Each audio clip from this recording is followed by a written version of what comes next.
Well, I tell you, that rain yesterday was something else. We had a neighbor who said he got 2 inches in his rain gauge, so I didn't get much done yesterday. And the wind was cold, rainy. It's supposed to have a feel like of 56, but it sure never got feeling that way. Today it kind of comes and goes, comes and goes. All right, so what I'm going to do right now, before I go up and start prepping, before I start going up and prepping the to start more cordwood, is I'm out here at my solar kiln, and without much sun, it's warm in here. It's about 90 degrees in here, and try to get the lid off this thing.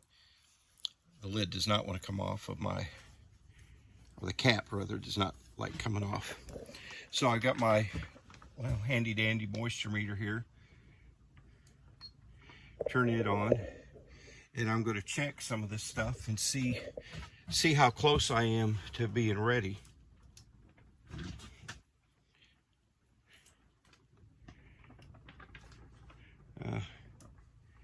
13.8%, 12.8, 13.5. Now this is wood. That one's high. This one's about 14%. But this is all wood that you can see there. I know it's upside down. It's 12.5%. This is all wood that was cut down about a month and a half ago. And see there. Here's one, a good size one, down to 13.6. This wood was only cut down, these trees were only cut down about a month and a half ago, and have been in here for 2 to 2.5 weeks. And it hasn't been that hot. Haven't had that much sun. We've had several rainy days, a lot of cool days, and like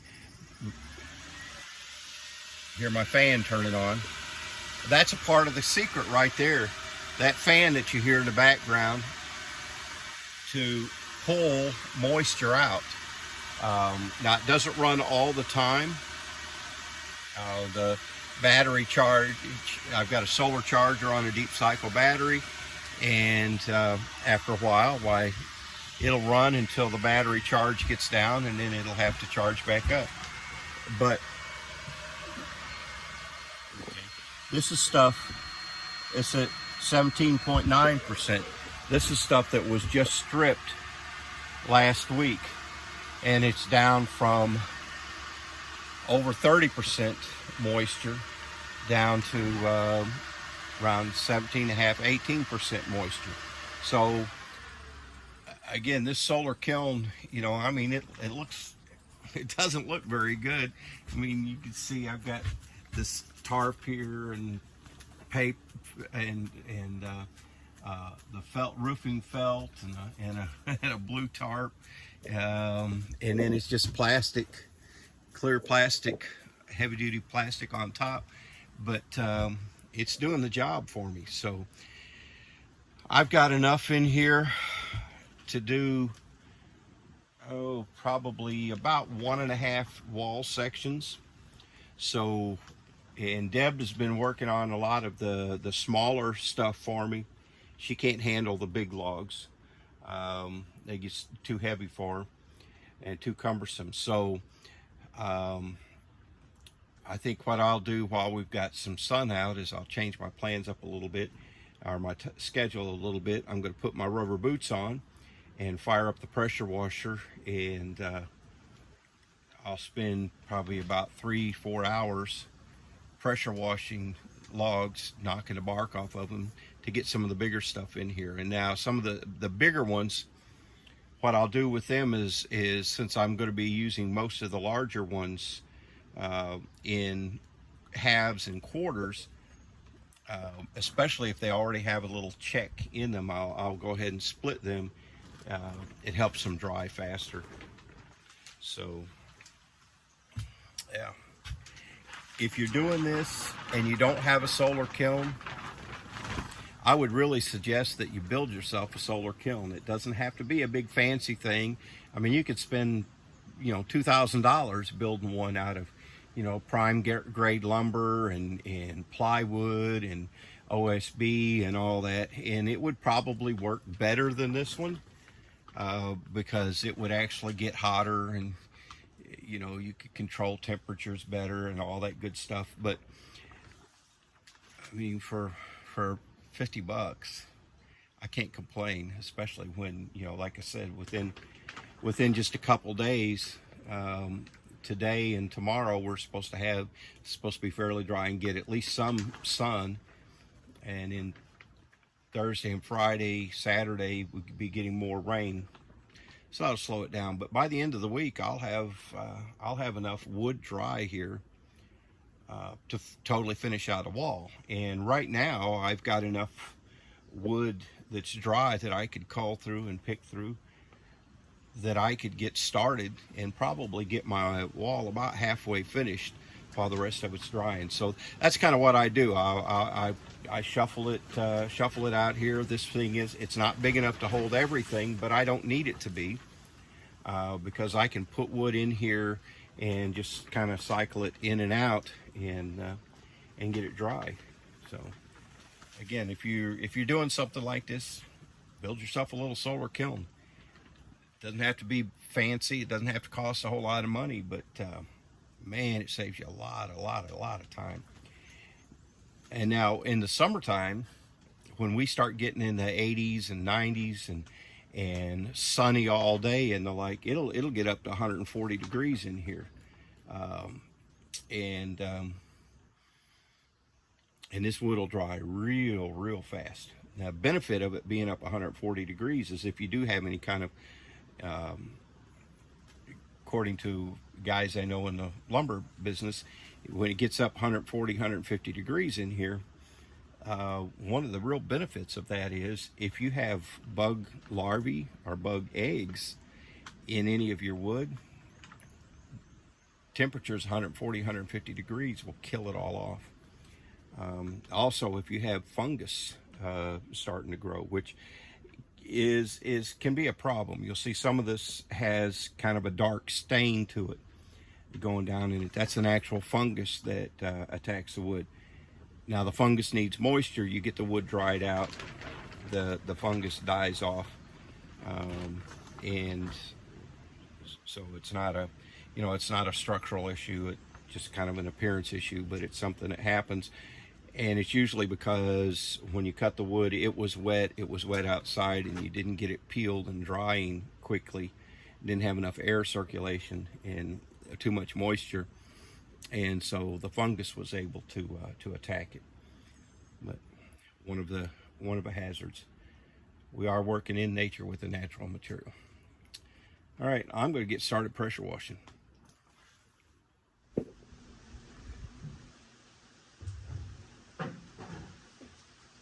All right.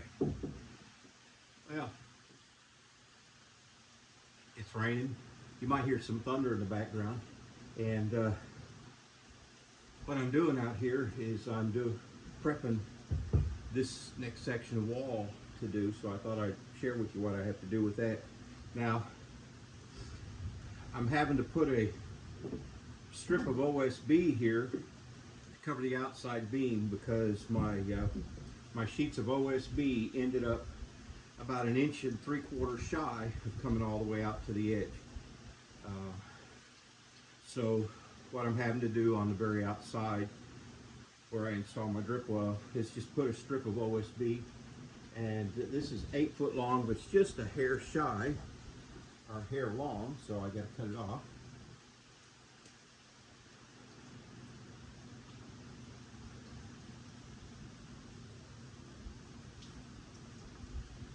And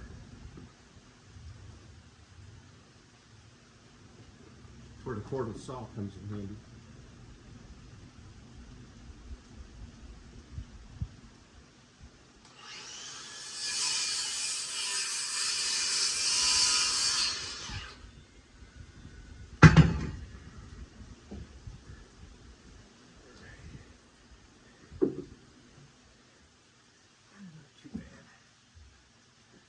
Now, I will tell you, I'm using the nail gun here, but since this is treated wood that I'm nailing down into, when you're using treated wood, you can't just use regular bright nails. You have to use the galvanized nails that are meant for treated wood, otherwise they'll corrode and you'll have a problem down the road a bit. So make sure that you're using the right fasteners. Now I'll nail this in and measure for the tar paper.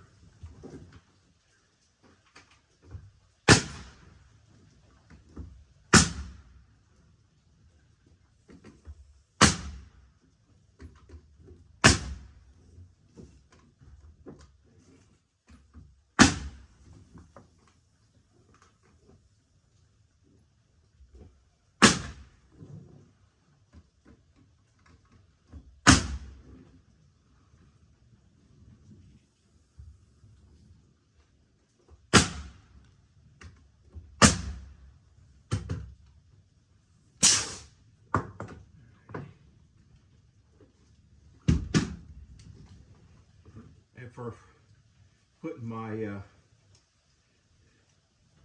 for putting the tar paper down and putting the drip rail down, I've got my cap stapler. Uses stat caps, and then it's got these plastic caps that, unless they hang up in here, come out. So it's got a plastic cap and then a staple that goes in through it, and it helps to hold it in. I got this to use when I was doing my roof. Notice I'm playing with this, but I do not have it plugged in. I would not be doing this if I did not have it plugged in. Sometimes this thing does not want to, sometimes they don't feed right and the ones get stuck. Okay, that should be better. But this is really handy. It's what I used for securing the tar paper and like to the solar kiln as well.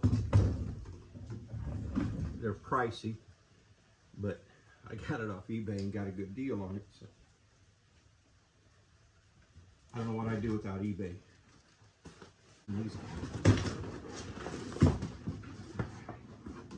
So, let's see if I can do this again. I had to go up there to cut this because I forgot about this wall being here too wide. I need to make this 16 inches, and it'll fold in thirds. And then I'll have to cut and trim a little down at that end. Good. Seems like I always got to cut and trim a little somewhere for just about everything.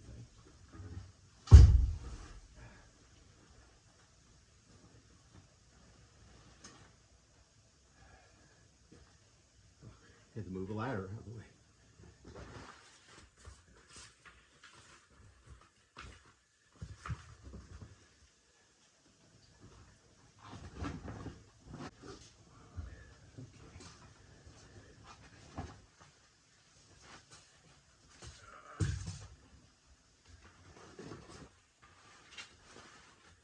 You know, so much of this stuff is so much easier if you got a second set of hands.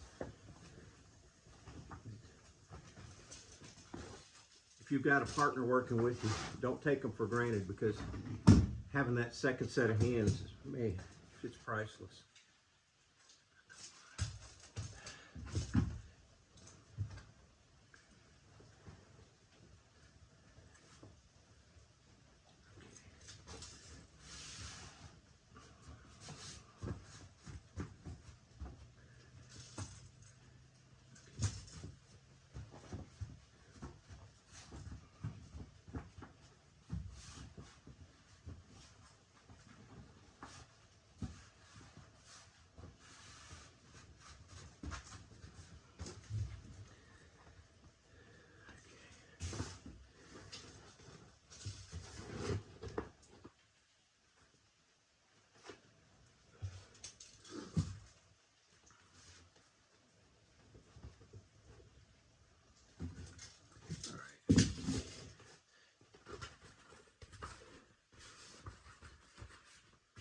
right, so I got that to 16, and fold this edge over.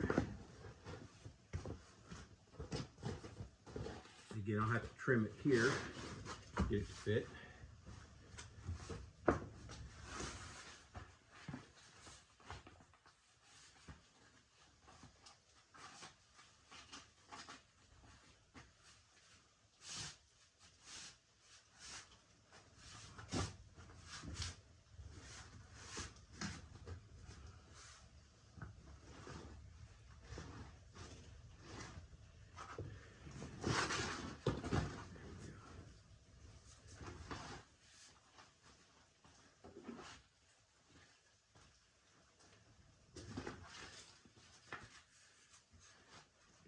Place.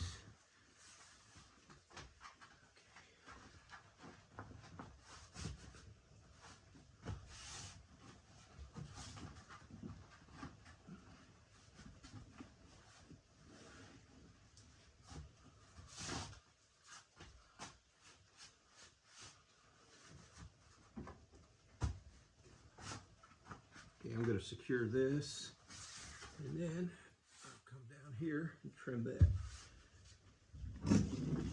Okay, here we go.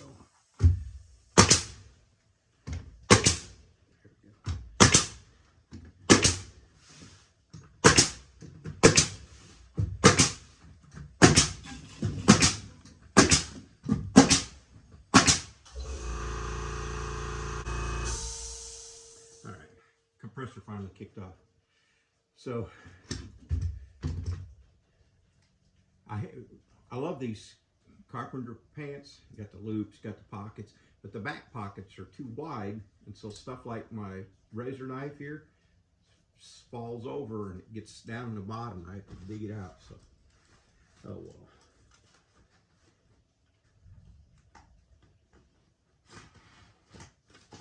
Man, putting a fresh blade in is sure nice. Sure helps.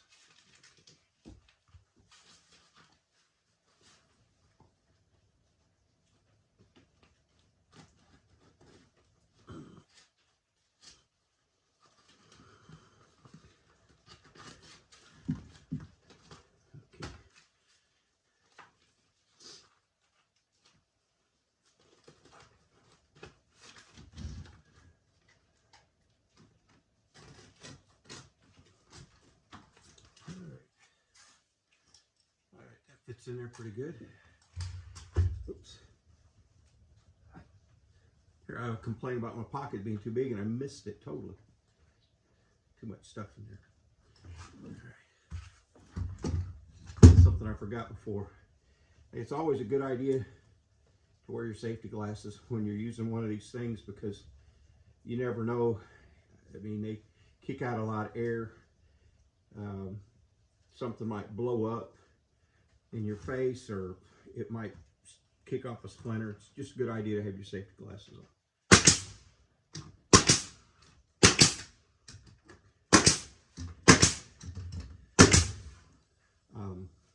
And hearing protection. I've got to go buy some more hearing protection. I have no idea where it went. And then the drip rail. Again, this is just standard steel building drip rail. Double check my measurements here.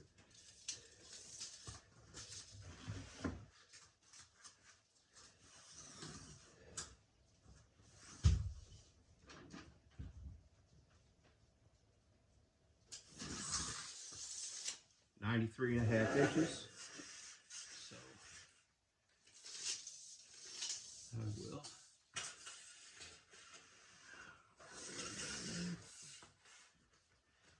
This is I guess 10 foot long section.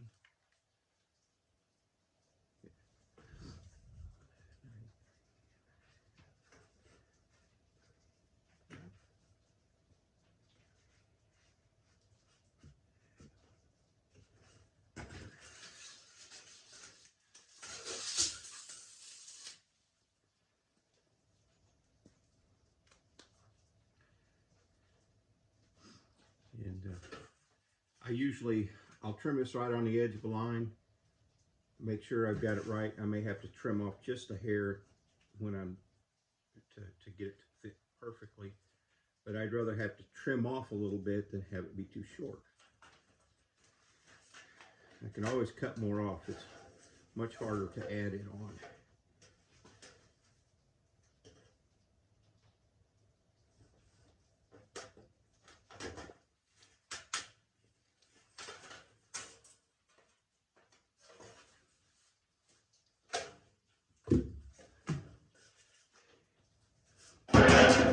Again, I save scraps. I've used a couple of scraps for things. Thought I felt something crawling on me, a tick. I swear they fall out of the trees.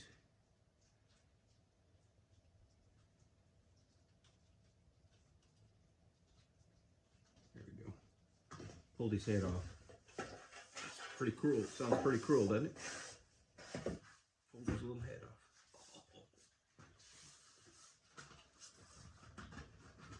Okay. Well, that's something that doesn't happen very often. It fit right. Okay.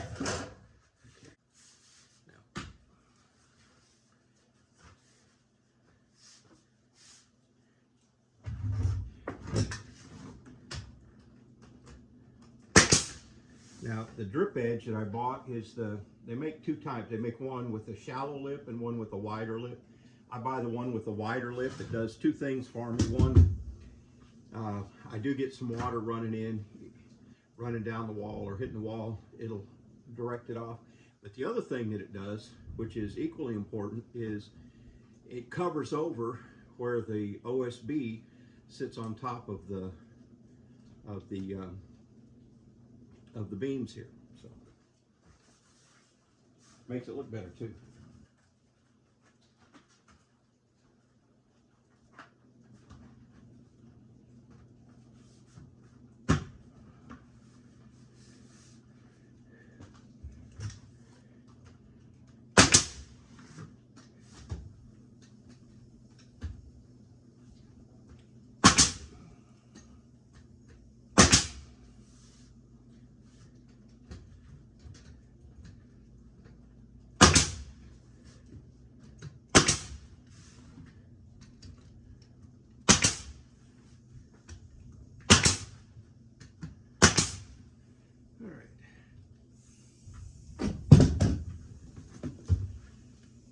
Alright, I got that on. Now to come up, see if getting up is easier. And I'll show you what that looks like, and then I'll go about getting my window box in place and get it leveled and straight. Yeah.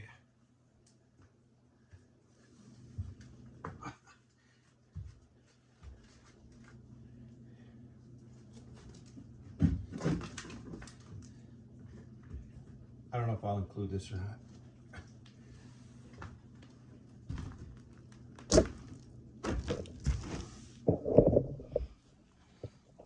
All right. So that's what it looks like. Get the tar paper down up behind that beam. Over to the next one. Got my drip rail down, secured with the cap staples. And now I'll get my window box in place. Just want to make sure it's flush. And my dogs were going crazy a little while ago. I've got them inside right now because it started thunderstorming. Maggie does not like being out in the rain, and Leo does not like thunder. So they wanted to go inside, and they were going nuts on me, barking and going crazy. I wondered what in the world was going on. And so I walked this way to see if I could see something they might be barking at. I saw a couple, I mean, huge cottontail rabbits.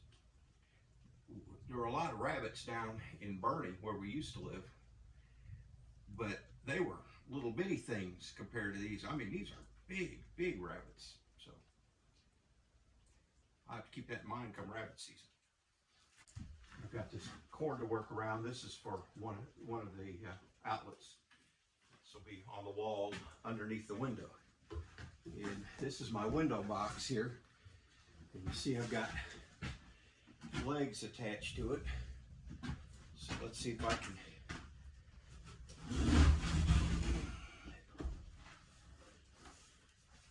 get this thing in place without tearing anything up or dropping it off onto the ground.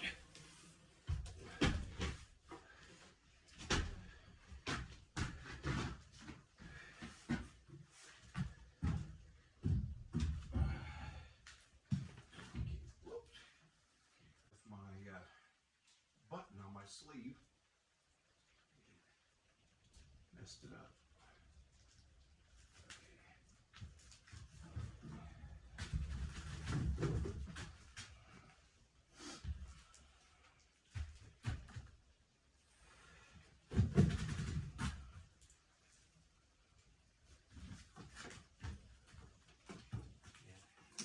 This outlet will be off the ground, but it'll be under the window, and I can tell right now I have to shim this.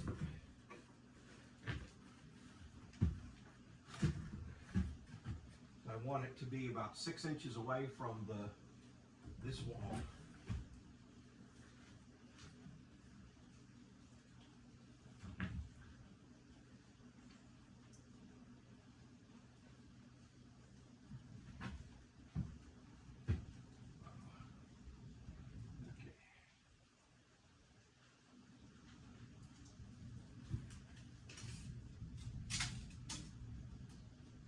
And I'm 5.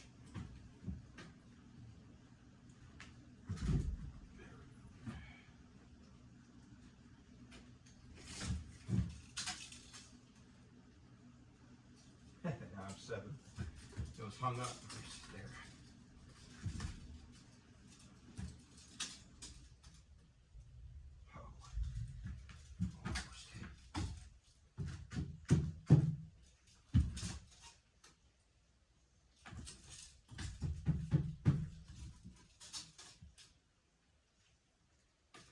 All right. 6 inches. And I forgot that's going to have car siding on it, which is going to be about 1 inch thick, or 3/4. So I actually need to be 6 3/4.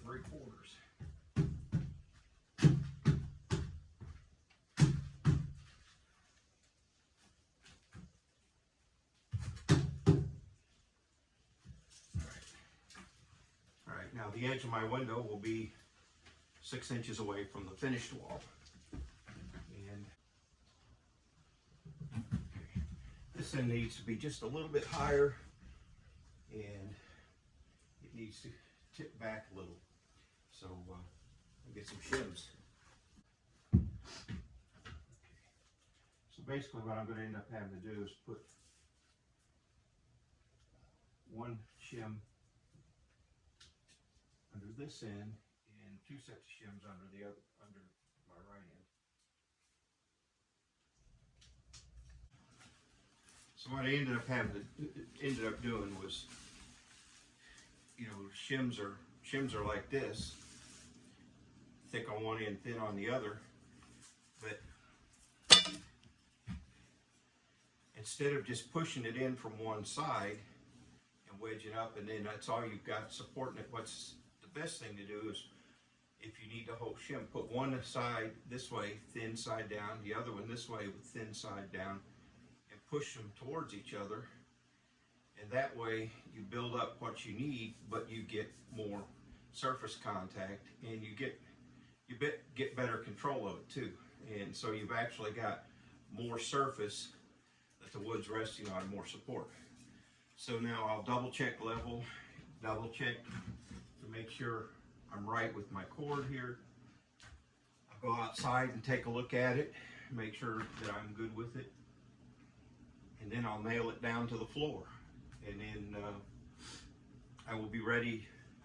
It's getting late in the day, so I'm not going to start cordwood, so I will be ready tomorrow, which is Thursday. The thunderstorms aren't too bad. I'll be ready to start cordwood. Let me go outside and take a look at it.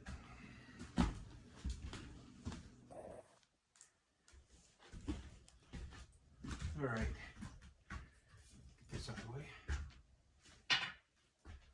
I liked it from the outside. I like it from the inside. And so I'm going to nail it down.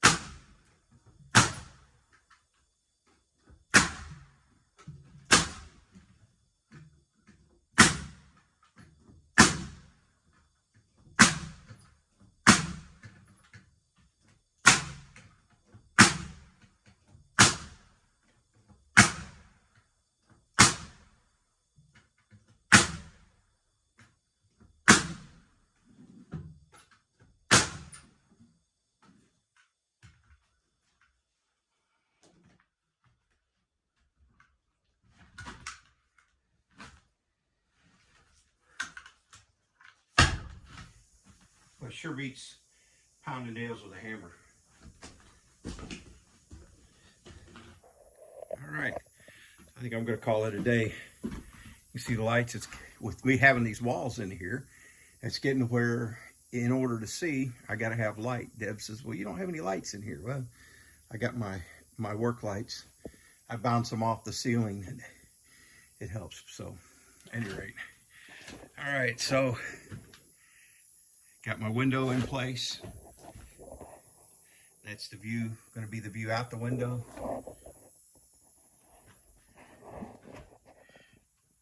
As I'm looking out right there, that's where the garden's going to go.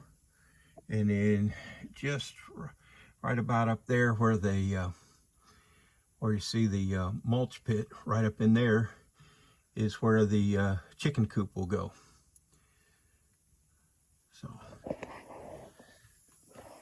So that's what I'll see out that window.